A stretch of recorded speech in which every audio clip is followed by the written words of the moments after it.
Hello friends, இன்றைக்கி ஒரு ஹெல்த்தியான பிரேக்ஃபாஸ்ட் அல்லது டின்னர் அப்படின்னு சொல்லலாம். இது வந்து ரொம்ப ஹெல்த்தியானது. நம்ம ஓட்ஸை வச்சு கஞ்சி எப்படி செய்யலான்னு பார்க்கலாம். அதுக்கு ஒரு கடாயை வச்சுட்டு ஒரு 2 ஸ்பூன் நல்லெண்ணெய் போட்டுக்கோங்க. நல்லெண்ணெய் காஞ்சதுக்கப்புறம் ஒரே ஒரு ஸ்பூன் ஜீரகம் பொரிஞ்சதுக்கப்புறம் 2 பூண்டை பொடியாக கட் பண்ணி போட்டிருக்கேன். பூண்டு நல்லா பொரிஞ்சதுக்கப்புறம் ஒரு கைப்பிடி அளவு சின்ன வெங்காயத்தை எடுத்து பொடியாக கட் பண்ணி அதையும் போட்டுட்டு சின்ன வெங்காயம், பூண்டு, ஜீரகம் எல்லாம் நல்லா எண்ணெயில் வதங்குற மாதிரி நல்லா வதக்கிக்கிறேன். ஒரே ஒரு சின்ன சைஸ் கேரட் எடுத்துகிட்டு அதை நல்லா கேரட் திருகிறதுல வச்சு நல்லா திருகி அதையும் போட்டுட்டு இதுவும் நல்லா அந்த எண்ணெயோடு சேர்ந்து நல்லா வதங்குற மாதிரி வதக்கிக்கிறோம். இப்போ கேரட் நல்லா இந்த எண்ணெயிலேயே வதங்கி வெந்துடும், பாதி வெந்துடும். இப்போ ஒரே ஒரு சின்ன தக்காளி நறுக்கி போட்டு அதையும் வதக்கிக்கிட்டோம் அப்படின்னா நம்மளுக்கு தேவையான எல்லாமே கிடச்சிரும். இந்த ஓட்ஸ் கஞ்சி வந்து ரொம்ப ப்ரோட்டீன் சத்து நிறைஞ்சது, கார்போஹைட்ரேட் நிறைஞ்சது, ஃபேட் ரொம்ப கம்மியாக இருக்குது.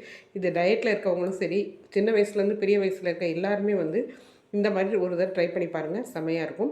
இப்போ ஒரே ஒரு தக்காளி பொடியாக கட் பண்ணதையும் போட்டுட்டு அதையும் நல்லா வதக்கிக்கிறேன். இப்போ இந்த கஞ்சிக்கு தேவையான அளவு உப்பு, ஒரு 1.5 ஸ்பூன் உப்பு போட்டுக்கிறேன். ஓட்ஸு ஒரு டம்ளர் அளவுக்கு ஒரு 150 கிராம் ஓட்ஸ் எடுத்துகிட்டு அதையும் இந்த வெங்காயம் தக்காளியோடையும் சேர்த்து போட்டு நல்லா வறுத்துக்கிறேன்.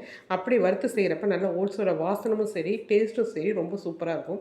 ஸோ ஓட்ஸையும் இதோடய சேர்த்துட்டு நல்லா வறுத்து எடுத்துக்கிறேன். இப்போ இது நல்லா வறுத்து எடுத்ததுக்கப்புறம் நான் வந்துட்டு 1 டம்ளர் ஓட்ஸ் எடுத்தோம் அப்படின்னா 4 டம்ளர் தண்ணி, அப்போ 1 பங்கு ஓட்ஸுக்கு 4 பங்கு தண்ணி வந்து ஊற்றிட்டு நல்லா ஓட்ஸை வந்து ஒரு 5 நிமிஷம் வேக வச்சுக்கிறேன். ஓட்ஸ் ரொம்ப சீக்கிரம் வெந்துடும். ஒரு 3 நிமிஷத்துலேருந்து 4 நிமிஷத்துக்குள்ளே வந்து நம்மளுக்கு ஓட்ஸ் நல்லா வெந்துடும். ஓட்ஸ் நல்லா வெந்ததுக்கப்புறம் உப்பு மட்டும் செக் பண்ணி பார்த்துக்கோங்க. உப்பு பத்தலை அப்படின்னா உப்பு சேர்த்துக்கோங்க.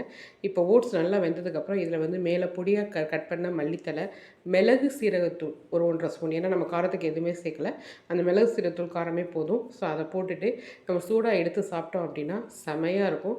மசாலா ஓட்ஸ் கஞ்சி இது வந்து சின்னவங்கலேருந்து பெரியவங்க வரைக்கும் எல்லாருமே சாப்பிட்லாம். நைட்டோ அல்லது மார்னிங்கோ இது சாப்பிட்டோம், ஒரு பவுல் சாப்பிட்டோம்னாலே நம்மளுக்கு நல்லா ஃபில்லிங்காக இருக்கும். வீட்டில் இருக்க எல்லாத்துக்கும் ரொம்ப பிடிக்கும்.